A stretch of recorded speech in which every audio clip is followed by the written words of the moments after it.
Assalamualaikum warahmatullahi wabarakatuh. Bismillahirrahmanirrahim. Ashhadu an la ilaha illallah wa ashhadu anna Muhammadur Rasulullah. Allahumma salli ala sayyidina Muhammad wa ala ali sayyidina Muhammad. Rabbi shrah li sadri wa yassir li amri wahlul 'uqdatam min lisani yafqahu qawli. Amin. Bismillahirrahmanirrahim. Salam hormatku buat para sahabat tercinta dimanapun Anda berada. Semoga syafaat Allah selalu meliputi kita semua. Amin ya rabbal alamin. Bismillahirrahmanirrahim. Melanjutkan episode yang keempat, babakan bahwa surga itu berada di bawah telapak kaki ibu. Bismillahirrahmanirrahim.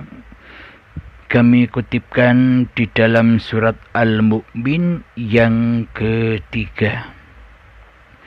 Jadi ini episode yang keempat.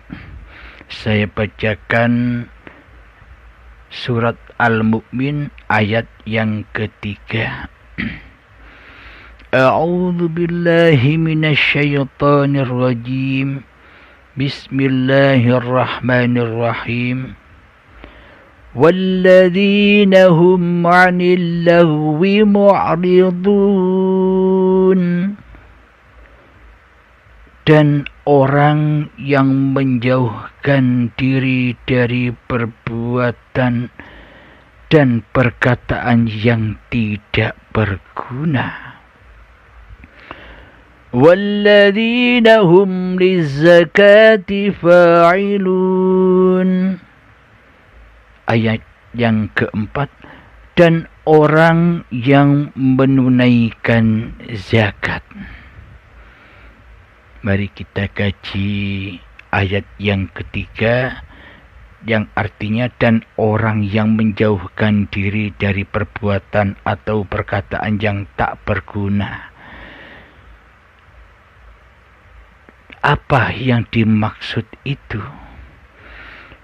Perbuatan dan perkataan yang tak berguna itu adalah selamanya bila di dalam hati kita ini yang jadi Tuhan, yang wujud, yang hidup, yang berkuasa masih hawa nafsu kita sendiri. Inilah yang disebut perbuatan dan perkataan yang tak berguna, yakni maksiat terus. Karena apa? Karena hati tidak mentuhankan Allah. Karena hati selama ini mentuhankan hawa nafsunya sendiri, maka tak bergunalah seluruh amaliyahnya, maka tak bergunalah seluruh kalam-kalamnya di sisi Allah. Bagaimana berguna di sisi Allah ibadahnya, bagaimana berguna di sisi Allah semua yang dikerjakannya. Maka semua itu tidak berguna sama sekali di sisi Allah, tapi berguna bagi Tuhan yang diwujudkan di hatinya. Semua itu perkataan dan perbuatan berguna bagi hawa nafsunya sendiri, demi mencari kebanggaan, demi mencari nilai kebaikan dari sisi manusia, demi mencari kemuliaan di sisi manusia. Karena mata hati kita selama ini buta akan siapa Tuhan itu. Karena selama ini hati kita buta akan siapa pencipta diri kita. Karena selama ini kita buta diperjalankan siapa kita ini. Bila kita menyadari semua itu, maka sudah tiada lagi embel-embel yang ada di hawa nafsu kita, mencari kemuliaan, mencari kehormatan, mencari kebanggaan hatinya atas seluruh manusia. Jadi semua itu yang dimaksud perilaku, perbuatan, dan perkataan yang tak berguna, percuma dan tak berguna.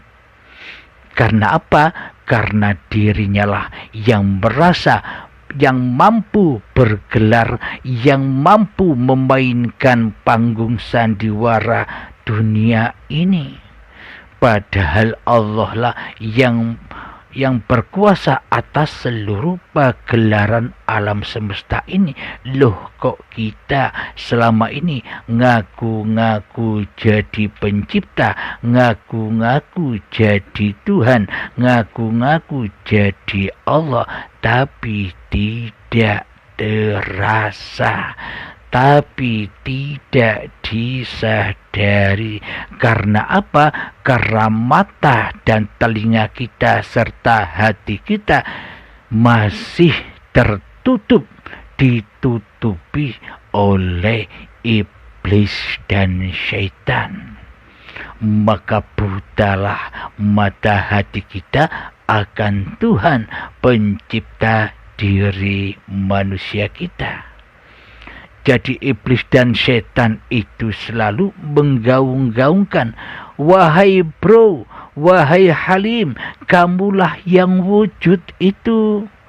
Wahai bro, wahai Halim, kamulah yang hidup itu. Wahai bro, wahai Halim, kamulah yang punya badan ini. Wahai bro, wahai Halim, kamulah yang bisa ibadah itu, kamulah yang bisa sholat itu, kamulah yang bisa duduk itu, kamulah yang bisa berdiri itu, kamulah yang bisa bercakap-cakap itu, kamulah yang bisa merokok itu. Semuanya hanya kamu yang bisa, bro. Iblis dan setan selalu membisikkan ke dalam dada hati kita seperti itu setiap detik dan waktu, sejak akil balik hingga setua ini, sebelum Anda kedatangan baiat. Selamanya kalau tidak berbaiat, maka selamanya akan jadi Tuhan terus, akan disiksa terus, akan mengalami penderitaan terus, akan mengalami ketakutan terus. Jadi penuh dengan kekhawatiran di dalam kehidupan ini. Karena apa? Karena diri kita merasa menjadi sang pengatur akan semua kebutuhan kita. Itulah tanda bahwa selama ini kita tidak bertuhan, alias kufur, alias ateis, alias selalu mensekutukan Allah dengan diri kita di hati kita.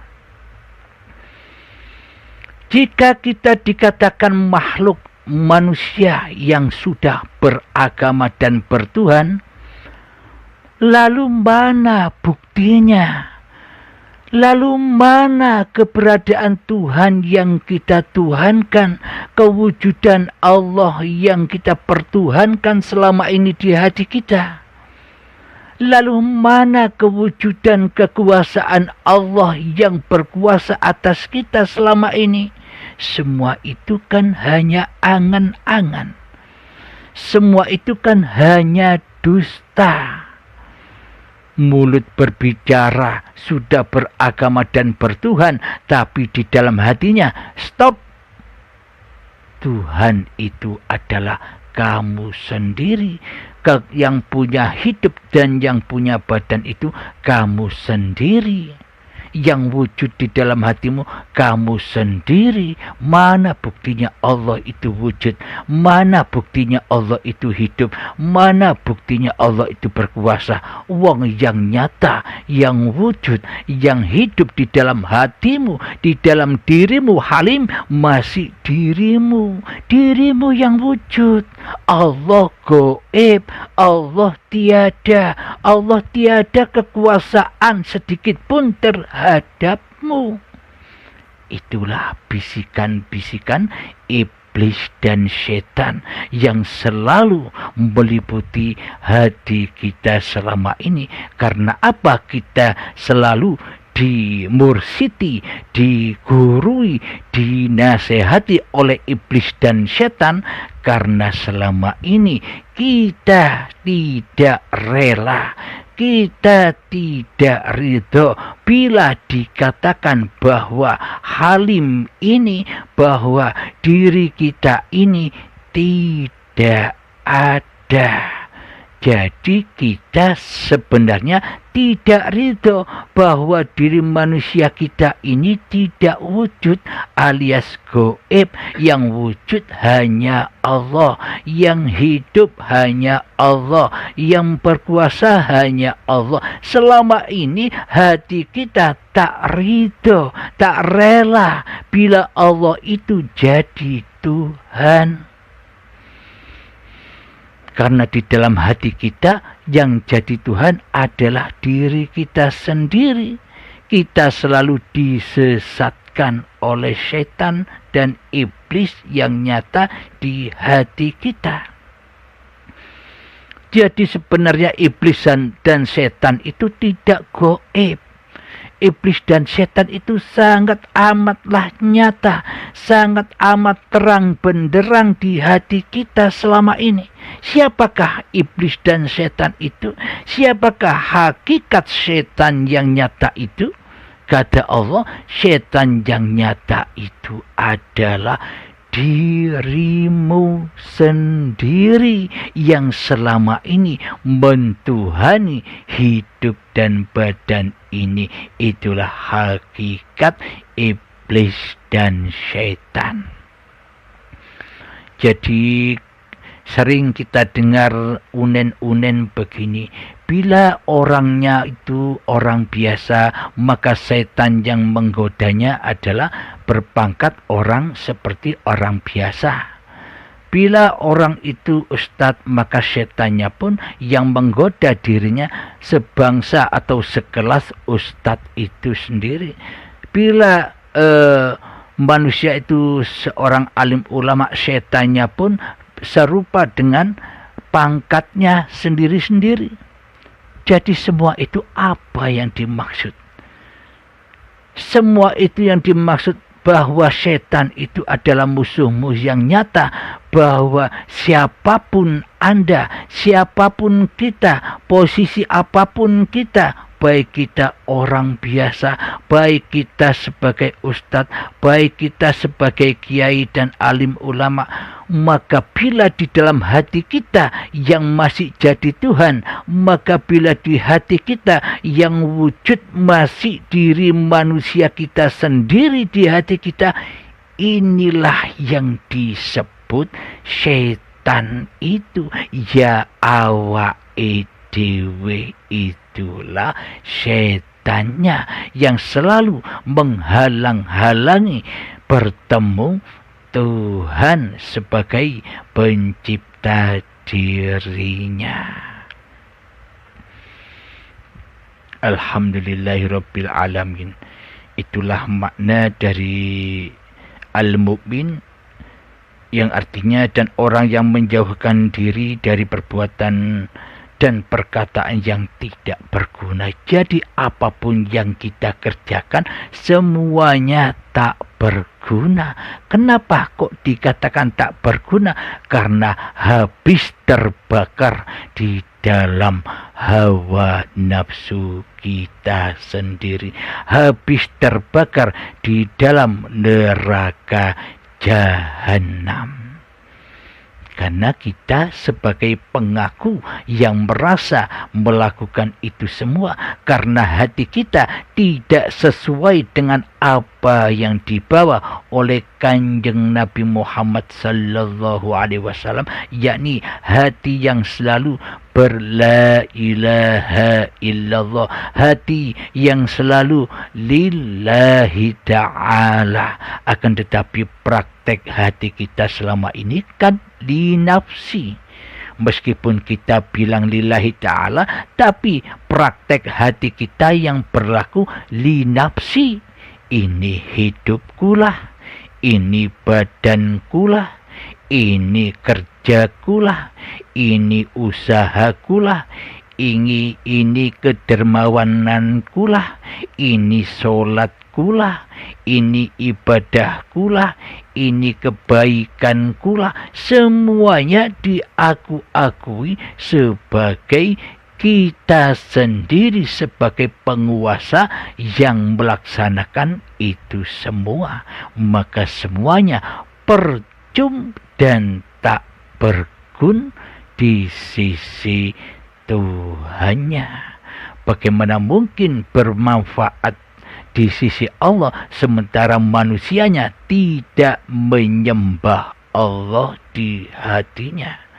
Maka semua yang berlaku terbakar di dalam hawa nafsunya sendiri. Mari kita lanjutkan di ayat di surat Al-Mu'min ayat yang keempat. Walladzina hum lizakati fa'ilun. Dan orang yang menunaikan zakat.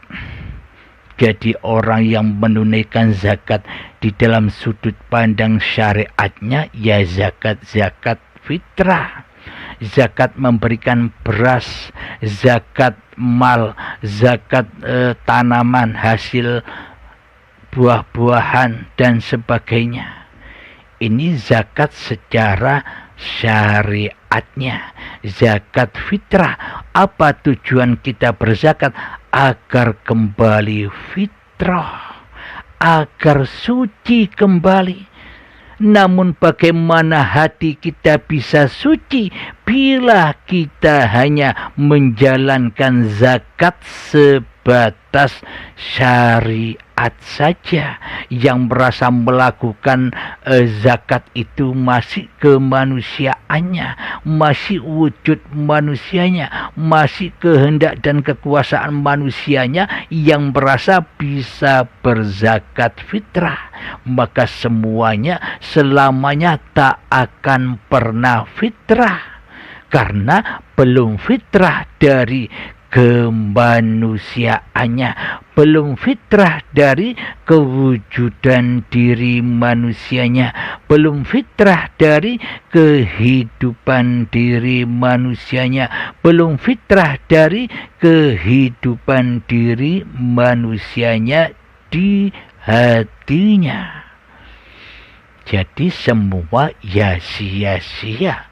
Jadi semua ya percuma dan tak berguna, dan semuanya terbakar di dalam hawa nafsunya sendiri. Semua kembali rojiun kepada hanya linafsi saja, tak akan bisa sampai kepada lillahi ta'ala, karena yang dituhankan di hatinya bukan Allah, ya tak sampai kepada Allah. Namun bila yang ada di hatinya la ilaha illallah, manusianya sudah tak merasa bisa apa-apa lagi, manusianya sudah tak merasa wujud lagi, manusianya sudah tak merasa hidup lagi, manusianya tak merasa berkuasa lagi, maka nyatalah lillahi ta'ala.